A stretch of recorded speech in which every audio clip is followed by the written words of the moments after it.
quase, não é? Eu primeiro pensei, falar-vos um pouco sobre como é que eu cheguei a este livro, como foi o processo desde o Mel Sem Abelhas, como é que isto aconteceu, e depois ler 2 excertos de 2 partes do livro que já estão, vamos dizer que já estão terminadas, como se estivessem quase terminadas.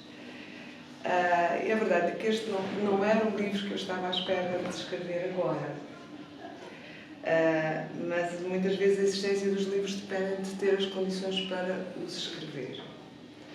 E, portanto, quando surgiu a oportunidade desta bolsa, surgiu a oportunidade deste livro, e este passou a ser o livro que eu estou a escrever agora. E que me permitiu uma série de algumas coisas muito importantes, para além do livro, não é? Uma é poder voltar à Madeira após 15 anos, não é? Que tem um significado muito importante para mim. Estar de novo com a minha família, a minha filha poder estar aqui e conhecer a Madeira e esta parte da família de uma maneira que ainda não tinha sido possível, e nós nos juntarmos todos no Natal. Foi possível lançar aqui um livro pela primeira vez. Acabou por ser um lançamento que se tornou um 3 em 1, porque eu acabei por lançar o Terremoto.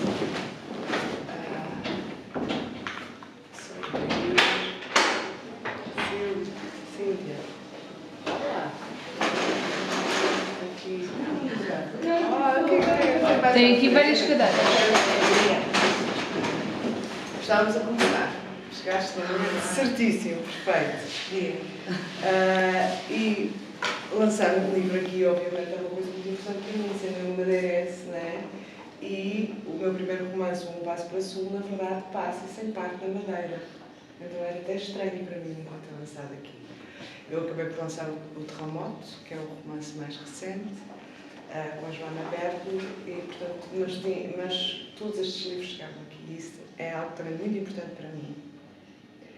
E, entretanto, desde que eu cheguei, permiti-me ainda uma coisa que eu já não me lembro há quanto tempo não acontecia, que é eu, paralelamente ao livro que eu vim aqui escrever, comecei a escrever um outro, e voltei a escrever em papel. Assim, não parei de o escrever. Cada vez que eu me sentava, portanto, um livro mais... é como se fosse um diário. Eu nunca gostei muito, nunca tive facilidade em escrever diários, e de repente, ao chegar aqui à Madeira, aconteceu-me que teve a ver com o encontro com as memórias. Agora, de qualquer forma, a ideia, a personagem que é a protagonista deste livro, e que é uma novela, portanto, no fundo, é sempre ficção centrada numa personagem, e que eu primeiro chamei Luísa, mas que na verdade se chama Marta, tenho agora eu a certeza. Eu vislumbrei essa personagem a primeira vez enquanto estava a escrever o Terremoto. E o que eu vi dessa personagem era uma mão que atravessava o Atlântico com a mão na água. E a sensação que eu tive acerca dessa personagem é que ela fazia como se estivesse semi-inconsciente, como alguém que está meio adormecida ou em coma. Ao mesmo tempo que isso acontece, a minha mãe, que estava a fazer pesquisa atrás de uma antepassada nossa, que nós não sabemos se existe ou não, que teria vindo para cá trabalhar como escrava na cultura da cana, escreve um texto sobre essa, ao mesmo tempo. E, portanto, ainda ganhou mais corpo esta primeira ideia de uma personagem, seja por essas raízes que eu não tenho certeza de existirem, seja por essa imagem que eu vi. Quando alguém me enviou a candidatura à Bolsa, de repente juntaram-se 2 coisas na minha cabeça. Esta personagem e Mel de Cana com lançadas, que é uma das memórias mais maravilhosas que eu tenho da minha vida. E, portanto, eu pensei, esta personagem vai trabalhar na cultura de cana e vai ter a ver com o mel. Quando fiz a pesquisa, na altura para fazer a candidatura, foi quando eu encontrei esta expressão, que é a primeira... é uma expressão persa do século V, quando comem a cana, ou conhecem a cana pela primeira vez, descrevem-na como juncos que produzem mel sem abelhas. Eu achei a expressão lindíssima e de repente eu tinha um título para o livro, O Mel Sem Abelhas. E essa imagem pareceu-me também magnífica sobre pensar na cana assim, o mel sem abelhas. E portanto tudo isto aconteceu de uma maneira muito fluida. E também foi-me claro que a novela teria 3 partes. Uma primeira em que é essa travessia dela do Atlântico até chegar à Madeira, nesse estado. Primeiro pensei que ela viria da Guiné, hoje eu sei que ela veio da Angola. A outra é o encontro dela com a Madeira e o trabalho dela no engenho de açúcar, no início do século XVI. E uma terceira parte que é ela a construir um barco com as folhas da cana para conseguir voltar para casa. Isso para mim, a estrutura do livro ficou logo clara e foi essa que veio na candidatura. Claro que quando isto começa a acontecer, eu pensei, bom, eu gostava de chegar à Madeira já com a primeira parte pelo menos concebida. Porque eu gostava de ter a personagem já construída de algum modo, de maneira que quando eu chegasse aqui, ela chegava aqui também. E portanto eu comecei a trabalhar na pesquisa 15 dias antes de vir para cá, centrando-me no que era a travessia dos escravos no século XVI, eu andei ali na dúvida século XVI, século XVII, de onde vinham, como é que era a passagem, como é que ela chegava aí, e comecei a escrever, já antes de cá chegar. Portanto, quando eu cá cheguei, ela já estava a meio. O outro desafio que isto me coloca, que nunca me tinha colocado, eu nunca tinha pensado em escrever ficção histórica, não é uma área da narrativa que me atraia assim especialmente, eu gosto muito de ler, eu nunca tinha pensado nisso, mas colocava-me um desafio que eu nunca tinha tido, não é? Porque cada vez que nós criamos um personagem, nós temos que a personagem pode ser qualquer coisa, qualquer pessoa. E no fundo há uma transposição que se tem de fazer para um outro corpo, que não é o nosso. E conseguir vestir aquele corpo. Neste caso, era o corpo de alguém que cresceu num país que eu não conheço, que viveu num século que eu não vivi, não é? Sob circunstâncias, toda uma série de desafios, e a primeira questão foi pesquisar. Eu fiz muita pesquisa na Biblioteca Nacional, comecei a encontrar os textos do Dr. Alberto Vieira, do professor Alberto Vieira, que tem, e os textos do Centro de Estudos do Atlântico, em que ele já menciona a dificuldade de encontrar fontes primárias sobre essa época, porque muitos dos registros foram destruídos ou não existem, ou além disso estamos a falar de pessoas escravas, portanto, pessoas duplamente invisibilizadas, muitas vezes não eram registadas quando haviam pontualmente casamentos, a vida não era descrita, ou quando eram batizadas, porque havia sempre um grande esforço da Igreja para, de alguma forma, batizar ou à partida ou à chegada. Mesmo assim, os registros são mesmo muito escassos, não é? Mas deram muita coisa. Depois, assim, mais para finalizar, o método que eu uso que tenho usado para escrever nos últimos textos de ficção são sempre... Só a partir de uma ideia que a Margarita Yourcenar defende sobre a escrita. Ela fala de 2 coisas. Que estar a escrever é abrir-se para 2 coisas simultaneamente. Atenção e abertura. E quando ela fala... Atenção ou... Atenção. Okay. Quando ela fala de atenção, aí é muito curioso. Não é tensão. Não é precisamente o libertar-se de uma tensão que diria eu tenho que procurar todos os edifícios, tenho que saber onde é que essa personagem está. É uma espécie de atenção, de abertura distraída, mas que a história está sempre na nossa mente. De forma que, quando coisas que têm a ver com a história surgem, a nossa mente seja capaz de as registar e desse registro a história se vai construindo. E nesse aspecto, houve um episódio bem curioso neste processo que tem sido aqui, entre a pesquisa, a escrita, a visita de lugares, etc. Eu encontrei aqui um bar que eu gosto de estar aqui, um pub onde eu ia sempre tomar café, porque as pessoas eram muito simpáticas, e de repente olho para a frente e vejo dois mapas, que eu não sei se são do século XVI ou não, mas um deles é um mapa muito curioso, que penso que é desta época, é um mapa mundo, que tem uma lupa no meio, e que a Madeira aparece no centro do Atlântico, quase como se a Madeira tivesse o tamanho do Atlântico inteiro. E é curioso, porque uma das coisas que a pesquisa me surpreendeu muitíssimo, e que eu não fazia ideia, foi precisamente sobre o papel que a Madeira teve numa mudança do rumo da história que acontece nesses séculos, em que ela, por um período realmente curto, que tem a ver com o cultivo da cana, que existe aqui durante um período, mas rapidamente é transferido para o Brasil, mas de alguma forma ela muda a história do mundo. E, portanto, aquela ideia daquela lupa, por um lado, me fazia olhar para a Madeira em pormenor e aumentava também. Era uma ilha pequenina, no meio do Atlântico, altera o rumo do mundo, e eu precisava, com a lupa, entrar ali. Mas o que é que a pesquisa me trouxe que me surpreendeu? Por um lado, compreender que é na Madeira que se cria um modelo de produção de açúcar mais generalizado, ao criar-se uma tecnologia, usando os moinhos de água, que permite um aproveitamento da cana e uma produção de açúcar muito maior e muito mais rápida. E é esse modelo que permite, portanto, produzir muito açúcar e que depois a Madeira leva para o Brasil. Quando isso acontece,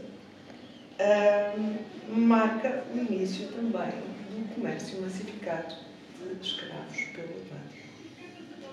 A Madeira, de alguma forma, forja este modelo, no sentido em que passa a ser parte de uma placa giratória que incluía Cabo Verde, que incluía São Tomé, mas porque faz parte do processo que inicia o capitalismo global, de alguma forma, e que se compreende, porque o açúcar era o ouro branco.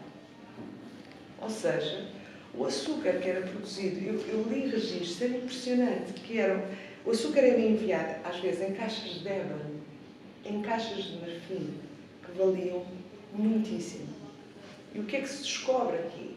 Que se consegue, com a produção de mão de obra muito barata, um lucro excepcional. E isto acontece tudo aqui. Não é? E, portanto, de alguma forma, isto muda o rumo da história e inicia uma série de coisas, como a gente pode ver. Não tinha ideia dessa importância. Por outro lado, inicia o consumo generalizado de açúcar. Ou seja, de alguma forma, esse primeiro é uma coisa que tem acesso apenas os mais ricos, mas gradualmente vai-se generalizando, e a gente hoje come bolos e as minhas malaçadas, etc. Tudo isto se inicia aqui, porque isto não acontecia antes. Então foi fascinante descobrir este pano de fundo. Claro que a minha história, aquilo que o Mel Sem Abelhas, não é sobre o contexto, não é uma ficção histórica que eu queira me centrar sobre o contexto. Isto é o pano de fundo da Marta, e é a Marta que me interessa, mas a Marta move-se neste contexto e acaba por acompanhar este período incrível da história, sobre o qual eu ainda tenho muito para pesquisar e para compreender melhor, seja como for. Então, isto foi, no fundo, aquilo que eu fui chegando. Acho que falei tudo o que queria. Agradeço imenso a oportunidade e vou-vos ler 2 excertos do que será a primeira parte, o início da primeira parte e o início da segunda parte.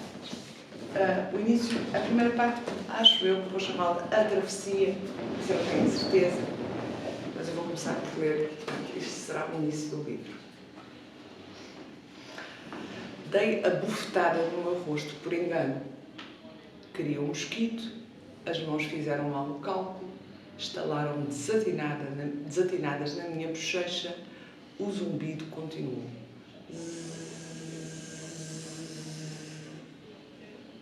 Surpreendeu-me muito aquele comportamento das minhas mãos, a parte de mim em que mais confio, as que aproximam o desejo e empurram o que não quero.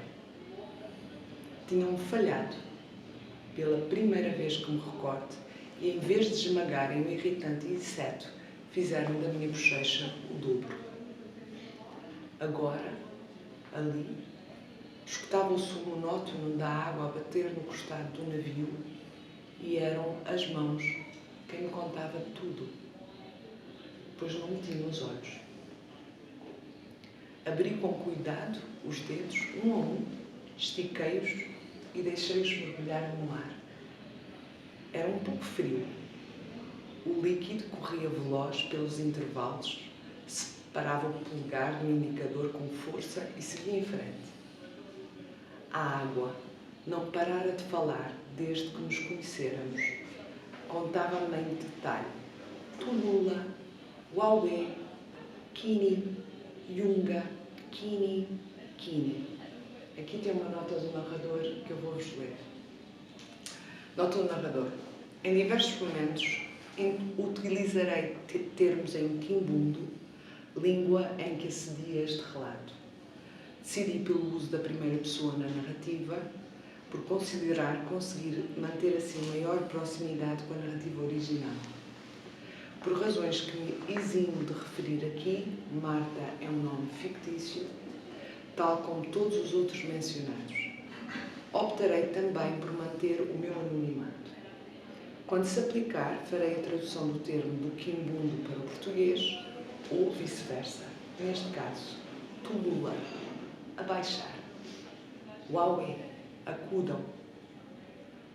Lunga, banho. Kini, azul. Era essa a palavra que mais repetia. Kini.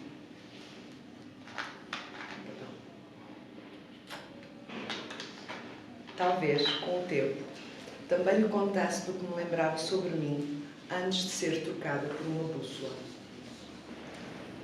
As tuas mãos são estranhas, Marta. Porquê, mãe? Tens os dedos demasiado compridos. Isso não te vai trazer boa sorte. A mãe, que sempre cortava a cebola com o facão do mato sem hesitar, sequer quando tinha o chão encharcado em lágrimas, continuava batendo a lâmina na madeira com rapidez, plum, plum, plum, sem se desviar 1 milímetro. Ouvi o mesmo som, no interior daquele barco gigantesco, o mesmo tinir reluzente, misturado com o som desatinado das galinhas e dos porcos que andavam por todo o lado. Algo semelhante à ponta do facão da mãe sobrepunha-se ao rangido da madeira, mesmo não sendo faca, podia até ser unha, fraturava qualquer coisa que eu não conseguia ver, com a mesma precisão com que ela fraturava a mandioca, os bichos pelo pescoço, os talos e o chó, se necessário. Eu sabia que era sempre de noite, no idioma do navio, que ali era tão escuro como quando brincava tempo demais ao jogo do esconde-esconde. Volta para casa, anda! Gritava a minha mãe. Talvez quando voltasse, o sol tivesse morrido e no mundo só existisse noite. Percebi uma substância viscosa e longilínea subir-me pela mão. Estava entrelaçada há algum tempo no dedo do meio. Comecei por tentar retirá-la, escorregava. Era carnuda e ondulada nas extremidades. Com a unha poderia quebrá-la facilmente, mas percebi agradar-me uma companhia. Aquela água tinha seres morando nela. Tudo era tão fortemente aquoso que a umidade da água entrava por dentro da umidade da madeira. A umidade da madeira entrava dentro da umidade da água e depois a madeira cheirava a podre. Tinham-me dito que se chamava mar, aquela substância molhada, aquela superfície molhada, e que tinha o nome Atlântico Kisanga. Se não era esse o nome, soava assim. Eu não entendia quase nada daquela língua pouco pronunciada e com pouco ar no nariz. Gostei do azul, do ar estonteado do Atlântico, que o Atlântico tinha quando o vi pela primeira vez. Percebi logo que não era um chão, era um movimento. Um ser melífluo, ronronante. Intuía mesmo assim que aquela beleza era frágil, porventura até falsa, não apenas por me roubar tudo o que até então possuíra, mas por emanar espíritos sem vida, talvez outros também forçados a entrar ali para serem levados não se sabe para onde. Ouvia-os gritar, os espíritos: foge! Foge com todas as tuas forças! Corre como nunca correste! Mas como poderia eu correr com aquele peso metálico fechado nas pernas e os braços apertados por um nó de sisal com mais forças do que aquelas que tenho? Os grilhões embaraçam os tornozelos. Cada tentativa que faço com os pés, os ferros tilimpam e fecham as minhas pernas com mais força do que duas batatas gêmeas. Tal como as minhas mãos, as minhas pernas deixaram de obedecer-me. Caio, como antes de aprender a andar, só que agora cheio de sangue nos pés. As mulheres mais velhas dizem que todos os seres nascem cobertos de sangue. Talvez eu esteja de novo a vir ao mundo e o mundo seja outro. O Mayombe é agora líquido e a minha casa é um navio com paredes ruidosas. A madeira geme enquanto range, solta lamentos vindos de cima, de baixo, de todos os lados, como se esticasse os seus próprios ossos até o limite e deixasse esse limite bater repetidamente na água para depois continuar a gemer até chegar às portas da morte. Por vezes tem o som de um embalo, outras a de um embate. À noite, além dos estalos regulares do casco, das unhas dos animais arranhando na madeira, dos roncos assustados de alguns porcos ou pancadas secas cujas origens são difíceis de precisar, escuto gemidos e rezas. Eu também faço o mesmo, mas para dentro. O quimbundo, para mim, é palavra e morcego. Existe e logo fica batendo tonto na memória. Sempre preferi falar para dentro, escutar através do eco, a repercussão das palavras. Assim, elas me são mais claras, no silêncio da mente. Foi no entreposto, no lugar que chamam entreposto, no nome da língua deles, a outra língua. Pois sei que o que aqui relato será traduzido por ti, e tu brincas com as duas línguas, que comecei a ouvir este outro som, o som de um círculo longínquo, rodopiando, uma massa gigantesca que batia perto do entreposto, caía com estrondo, desfazia-se, voltava a bater e ficava assim pela noite dentro. Quando o dia nasceu e nos trouxeram para fora, foi quando vi pela primeira vez o mar. Antes de bater no areal e ficar branco, feito uma nuvem, a água grande, o Atlântico, era azul. Kini. E este é o fim do excerto da primeira parte. E agora vou-vos ler para terminar o excerto do início da segunda parte, que será ela chegar à Madeira.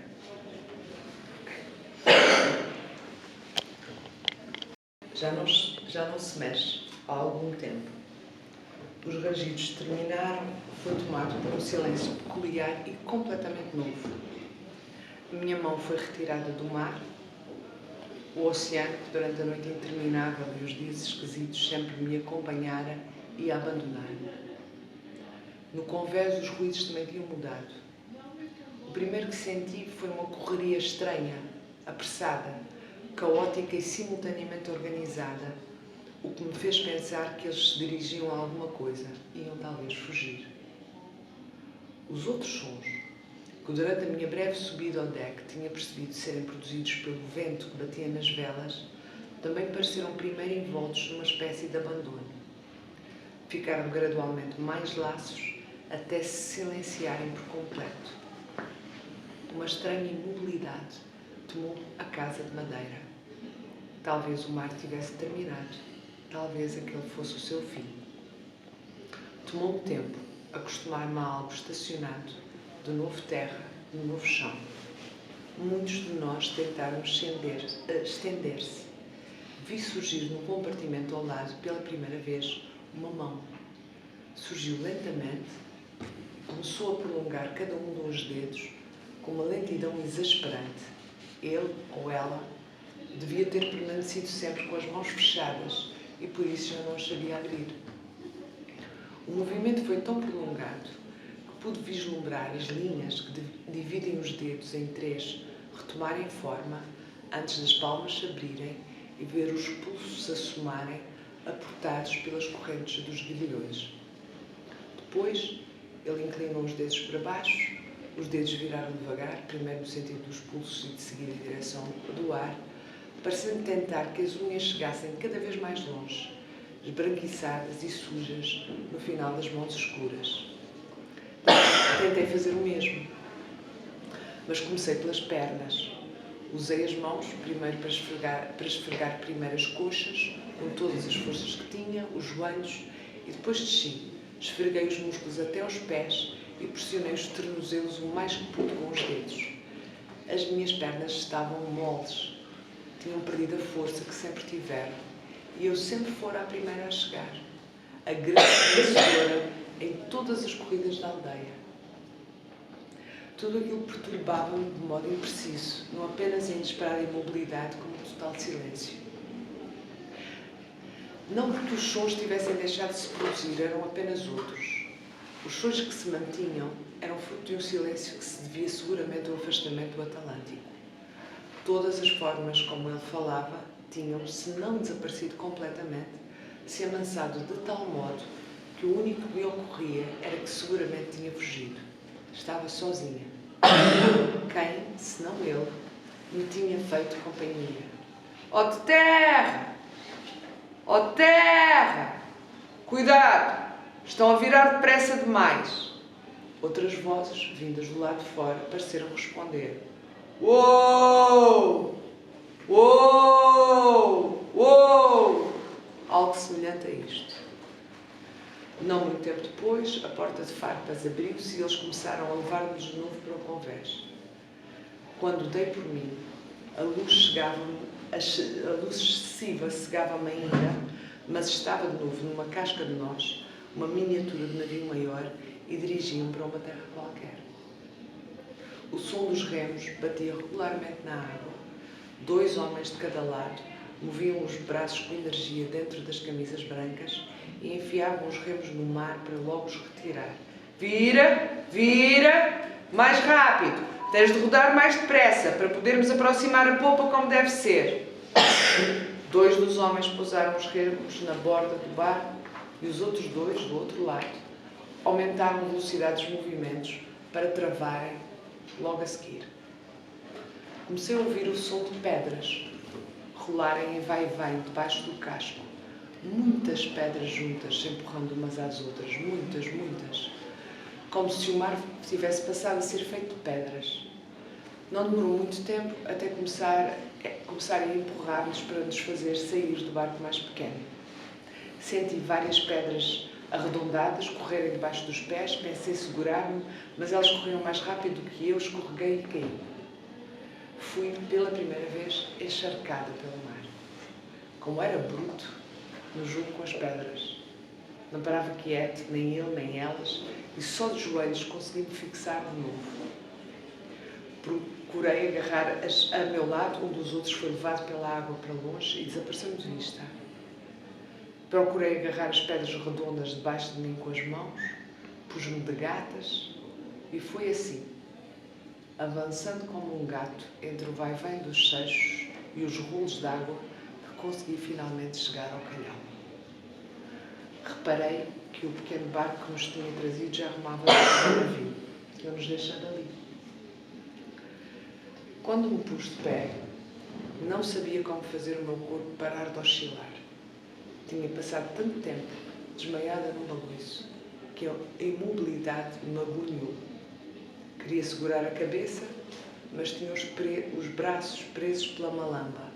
Queria sentar-me, mas outros estrangeiros, que entretanto se tinham aproximado, obrigavam-nos a manter-nos de pé, na longa linha do costume. E os grilhões, agora que estávamos na vertical, pesavam ainda mais. Pesavam mais que chumbo. Não sei como consegui levantar a cabeça, mas foi o que fiz. Fui subindo o olhar entre a multidão que nos cercava, comecei por ver os caminhos de estranhas composições, até começar a distinguir umas montanhas ao fundo, íngremes, verdes e densas, erguiam-se mais altas do que as nuvens. Em alguns lugares atravessavam-nas e era impossível perceber onde terminariam. Eram magníficas, luxuriantes e apontavam todas para o céu. Numa das montanhas mais altas, pude ver uma vaga branca de espuma, provavelmente uma onda vindo do oceano que existiria por trás dela, se aproximar, almofadada, branca e fofa. Era isso ou uma nuvem? Tudo isto foi muito breve, pois o ruído em volta de nós aumentou rapidamente e tornou-se ensurdecedor. Eram às dezenas as criaturas estrangeiras que nos olhavam, apontavam, falavam entre si na mesma língua anasalada dos homens do navio. Havia no grupo algumas mulheres, as primeiras mulheres estrangeiras que pude ver.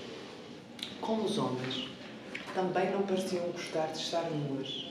Tinham igualmente os corpos entrapados, só que de um modo diferente daquele que observara neles.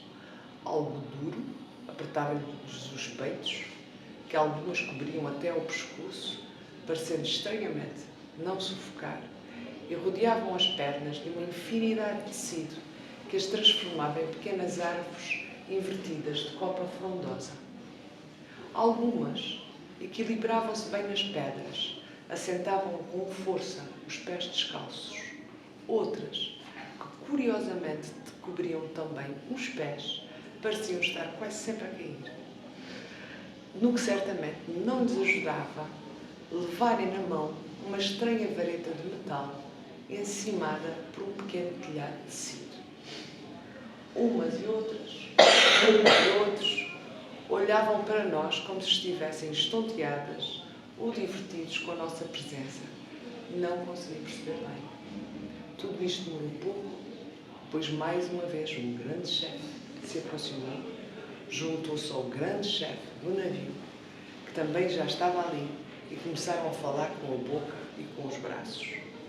O que chegara apontou para uma parede mais à frente e logo uns quantos marinheiros desataram novamente a empurrar-nos para obrigar-nos a andar. E são os desses certos que eu tenho para ler.